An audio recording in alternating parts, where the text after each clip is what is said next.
Bismillahirrahmanirrahim. Assalamualaikum warahmatullahi wabarakatuh. Waalaikumsalam warahmatullahi wabarakatuh. Waalaikumsalam warahmatullahi wabarakatuh. Sebelumnya, perkenalkan kami dari kelompok satu, kelompok mata kuliah metode penelitian. Di sini kami akan mempresentasikan hasil diskusi dari kelompok kami, di mana kami mendapatkan tugas materi yaitu konsep penelitian dan proses pengambilan keputusan.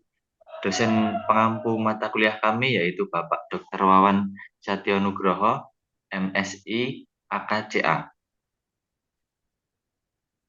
Di sini kelompok kami yaitu Setiaki Dharma P, NPM 006, lalu ada Aji Agustiawan, NPM 0017, lalu Muhammad Rozi, NPM 0021, Dita Dwi N, NPM 0022, lalu Muhammad Iksan Agata, NPM 0030.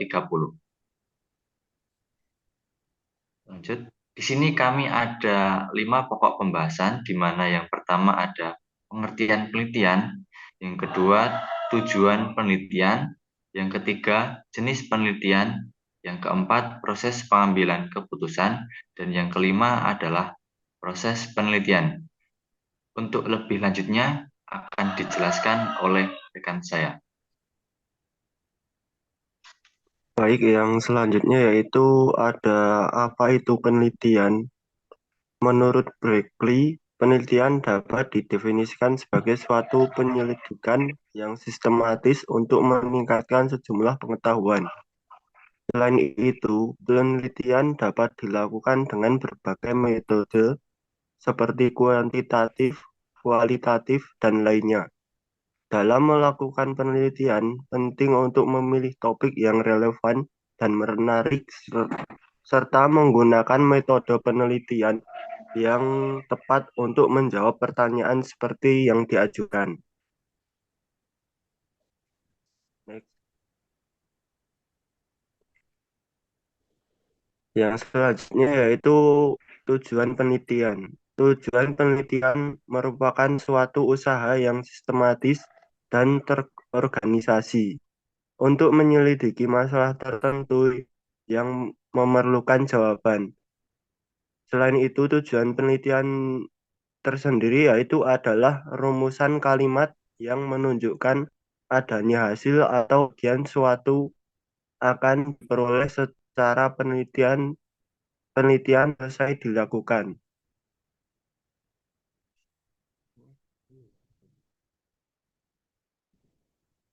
Selanjutnya yaitu tujuan penelitian itu ada dua, yaitu ada untuk mengembangkan pengetahuan dan yang kedua itu untuk memecahkan masalah atau menjawab pertanyaan peneliti.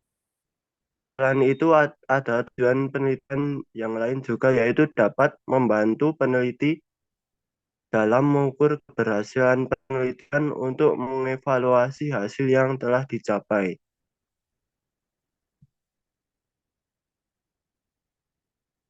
Selanjutnya akan dijelaskan teman saya.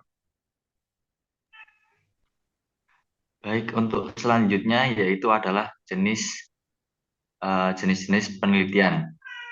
Yang pertama adalah jenis penelitian sesuai dengan sifat eksplorasi ilmu. Dan yang kedua, jenis penelitian sesuai dengan sifat eksplanasi ilmu. Dan yang ketiga, jenis penelitian sesuai dengan metode penemuan ilmu. Lanjut, Kak. Nah, lalu jenis penelitian sesuai dengan sifat eksplorasi ilmu itu dibagi menjadi dua. Yang pertama, penelitian dasar. Tujuan penelitian yang pertama ini adalah mengembangkan ilmu atau to generate body of knowledge, di mana untuk mencari jawaban baru atau masalah manajemen tertentu yang terjadi dalam organisasi, perusahaan, atau masyarakat. Penelitian seperti ini disebut sebagai penelitian dasar. Lalu yang kedua adalah penelitian terapan, di mana Penelitian jenis ini dilakukan dengan tujuan bukan untuk memberikan sebuah kontribusi baru pada ilmu, melainkan untuk memecahkan sebuah masalah yang saat ini dihadapi oleh manajemen atau organisasi atau perusahaan tertentu. Lanjut. Lalu, ada juga jenis penelitian sesuai dengan sifat eksplanasi ilmu, di mana di situ terdapat penelitian kausalitas dan penelitian non-kausalitas atau komparatif, di mana yang pertama penelitian kausalitas adalah penelitian yang ingin mencari penjelasan dalam bentuk hubungan sebab akibat atau cause effect antar beberapa konsep atau beberapa variabel atau beberapa strategi yang dikembangkan dalam manajemen. Penelitian ini diarahkan untuk menggambarkan adanya hubungan sebab akibat antara beberapa situasi yang digambarkan dalam variabel, dan atas dasar itu ditariklah sebuah kesimpulan umum. Hipotesis yang disajikan di sini adalah hipotesis kausalitas.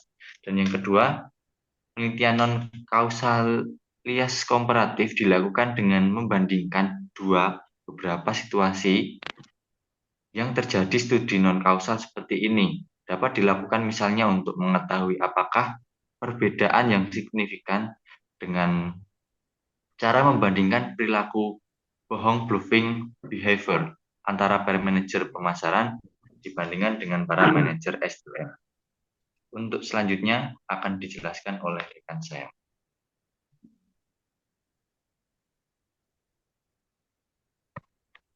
Selanjutnya, jenis penelitian sesuai dengan metode penemuan ilmu. Terdapat dua penelitian. Yang pertama penelitian kualitatif atau hypothesis generating research, di mana penelitian ini merupakan sebuah penelitian kepustakaan yang dilakukan dengan menelaah berbagai bahan pustaka teori dan hasil penelitian. Dari hasil proses telaah tersebut menghasilkan sebuah pendekatan baru atau konsep baru yang berfungsi untuk menjelaskan dan memecahkan sebuah masalah yang ada pada penemuan tersebut. Yang kedua ada penelitian kuantitatif atau hypothesis testing research.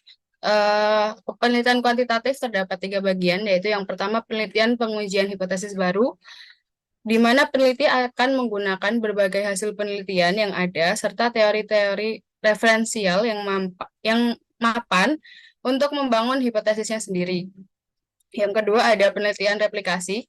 Penelitian ini akan meneliti ulang hipotesis-hipotesis yang telah dikembangkan oleh peneliti lainnya dan melakukan pengujian ulang pada daerah atau situasi yang berbeda.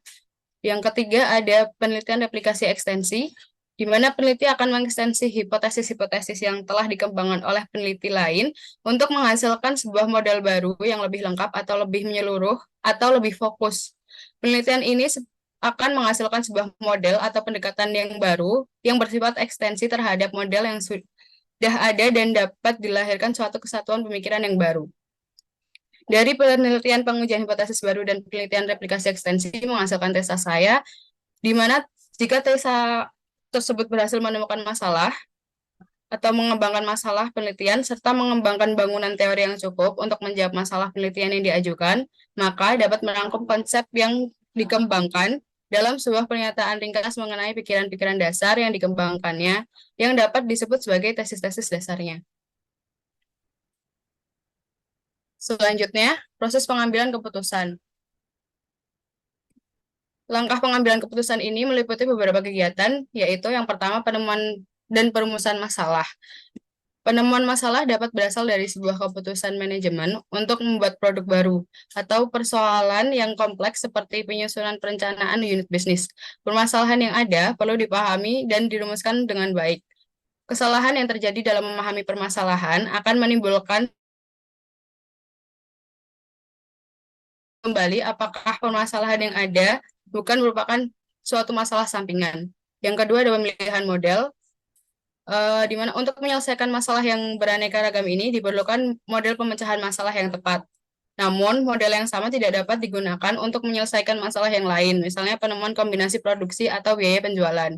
Penyusunan model ini bersifat fleksibel karena sebagian besar memiliki satu atau lebih variabel. Pada umumnya, variabel dibedakan menjadi dua, yaitu variabel dependent, di mana variabel ini bersifat terikat dan variabel yang dijelaskan. Yang kedua ada variabel independen, di mana variabel ini identik dengan variabel bebas dan merupakan variabel penjelas. Menurut Insukindro tahun 1992, model ekonomi didefinisikan sebagai suatu konstruksi teoritis atau kerangka analisis ekonomi yang terdiri dari himpunan konsep, definisi, anggapan, persamaan, kesamaan identitas, dan ketidaksamaan dari mana kesimpulan yang akan diturunkan. Menurutnya, ada 3 variabel ekonomi, yaitu yang pertama variabel endogen, yaitu variabel yang ditemukan di dalam model dan ingin diamati variasinya. Yang kedua ada variabel eksogen, yaitu variabel yang dianggap ditentukan di luar sistem model dan diharapkan mampu menjelaskan variabel-variabel endogen. Yang ketiga ada variabel kelambanan, yaitu variabel dengan unsur lag yang umumnya digunakan untuk data runtut waktu. Yang ketiga ada pengumpulan data. Pengumpulan data atau pengumpulan informasi itu merupakan sebuah pengumpulan data atau pengumpulan informasi. Kelengkapan data mempengaruhi kualitas analisis, oleh karenanya akan berdampak kepada ketepatan keputusan yang akan diambil. Pencarian informasi ini bisa dilakukan sebelum tahap perumusan masalah. Namun pengumpulan informasi ini ditekankan pada informasi atau data yang berhubungan dengan permasalahan yang akan diselesaikan, serta sesuai dengan model yang telah dipilih. Slide selanjutnya akan dijelaskan oleh Mas Ihsan. Oke, selanjutnya ada analisis data. Jadi, setelah data yang dikumpulkan telah terkumpul, maka analisis data dapat dilakukan. Sementara itu, dari analisis data ini bisa kemungkinan ditemukan masalah baru. Jadi, memerlukan data yang baru lagi tentunya. Beberapa alternatif keputusan dapat diperoleh melalui analisis ini. Penggunaan beberapa metode analisis yang tepat dapat meningkatkan kualitas alternatif keputusan yang dihasilkan. Lalu selanjutnya ada evaluasi alternatif. Dari berbagai alternatif keputusan yang telah dihasilkan, melalui proses analisis data, masing-masing perlu dievaluasi berdasarkan kriteria yang ditentukan oleh manajemen. Baik kelebihan maupun kelemahan masing-masing alternatif perlu dipertimbangkan dalam proses evaluasi ini. Melalui kriteria tersebut, seluruh alternatif yang dievaluasi dan dari hasil evaluasi diperoleh daftar urutan alternatif mulai dari alternatif yang paling layak untuk menjadi keputusan sampai yang paling buruk. Lalu yang terakhir ada pengambilan keputusan. Tahap terakhir ini adalah seleksi alternatif keputusan untuk dijadikan keputusan. Meskipun daftar urutan alternatif telah tersusun, pengkajian penerapan masing-masing alternatif perlu dilakukan. Keputusan ini adalah salah satu alternatif terbaik berdasarkan data yang dikumpulkan. Situasi dan kondisi yang ada dalam perusahaan perlu dipertimbangkan sehingga satu alternatif terbaik berdasarkan data dapat menjadi pilihan keputusan yang tepat. Sangat mungkin bahwa suatu keputusan yang diambil akan menimbulkan permasalahan yang baru di perusahaan. Sebagai contoh, keputusan untuk melakukan otomatisasi pabrik dan menimbulkan masalah pengurangan karyawan. Tahap proses pengambilan keputusan ini terutama akan diterapkan kepada penyusunan keputusan strategis dan keputusan taktis. Bagaimana diketahui, kedua level keputusan tersebut tidak terstruktur, kompleks, dan lebih banyak yang tidak dapat diprogram dalam komputer. Untuk keputusan teknis, karena masalah yang dihadapi adalah masalah rutin dan lebih terstruktur, misalnya pembayaran gaji, pembuatan rekening, langganan, akan dapat dilakukan secara otomatis. Slide selanjutnya adalah proses penelitian. Proses penelitian adalah sebuah rangkaian kegiatan yang harus dirancang secara matang untuk mendapatkan pemastian bagaimana sebuah masalah dan masalah peneliti dimunculkan dan bagaimana bangunan teori dikembangkan dan diuji untuk menjawab masalah penelitian tersebut. Dalam proses penelitian memiliki beberapa langkah-langkah untuk melakukan penelitian. Lalu yang pertama ada membidik masalah. Jadi membidik masalah itu dilakukan dengan mengobservasi fenomena bisnis dan manajemen yang ada untuk mengidentifikasi isu-isu penelitian. Dalam penelitian tingkat lanjut seperti yang dibuat untuk menyusun tesis dan disertai dapat dilakukan melalui proses penelaahan pustaka yang intens untuk menemukan research gap atau teori gap. Research gap atau teori gap akan merupakan sumber masalah yang utama bila peneliti ingin memberi sebuah kontribusi baru pada ilmu pengetahuan. Lalu yang kedua ada research problem atau merumuskan masalah penelitian. Terhadap masalah yang ingin ditemukan, peneliti dapat mengembangkan sebuah masalah penelitian. Lalu yang ketiga ada research question, merumuskan pertanyaan peneliti. Pertanyaan penelitian dapat digunakan sebagai pertanyaan untuk memancing jawaban bagi masalah penelitian. Lalu yang keempat, merancang penyelesaian masalah. Peneliti dapat membuat sebuah rancangan penyelesaian masalah dengan mengembangkan proposisi, model teoretikal dasar atau model sintetis dasar. Hipotesis, model penelitian empiris sebagai sebuah research framework yang menjelaskan proses bagaimana sebuah masalah akan diselesaikan. Lalu yang kelima, yaitu menyiapkan metode dan instrumen pengumpulan data yang baik sehingga dapat diperoleh data yang layak untuk menjawab masalah penelitian. Lalu yang keenam, menyiapkan metode dan instrumen pengolahan data. Jadi setelah menyiapkan eh, instrumen pengumpulan data, jika data-data telah terkumpul, lalu kita harus menyiapkan metode dan instrumen pengolahan data, sehingga pertanyaan penelitian atau hipotesis penelitian dapat dilakukan dengan baik dan benar. Lalu yang ketujuh, melakukan pembahasan terdapat hasil-hasil pengolahan. Setelah data diolah, maka akan dapat hasil data untuk melihat apakah hipotesis yang diajukan dapat diterima atau penolakan dari hipotesis. Jadi yang ke-8 ada penarikan kesimpulan. Jadi setelah penelitian dilakukan, maka untuk melihat hasilnya, kita harus menarik kesimpulan dan temuan penelitian untuk melihat apakah masalah penelitian tersebut sudah terjawab. Dan langkah terakhir, yaitu yang ke-9, menulis dan mengedit laporan penelitian yang berupa skripsi, tesis, disertasi yang disajikan dengan bahasa yang baik dan benar. Mungkin cukup sekian presentasi dari kelompok kami. Jika ada tutur kata yang salah, kelompok kami mohon maaf. Kami akhiri, wabillahi taufiq wal hidayah. Wassalamualaikum warahmatullahi wabarakatuh.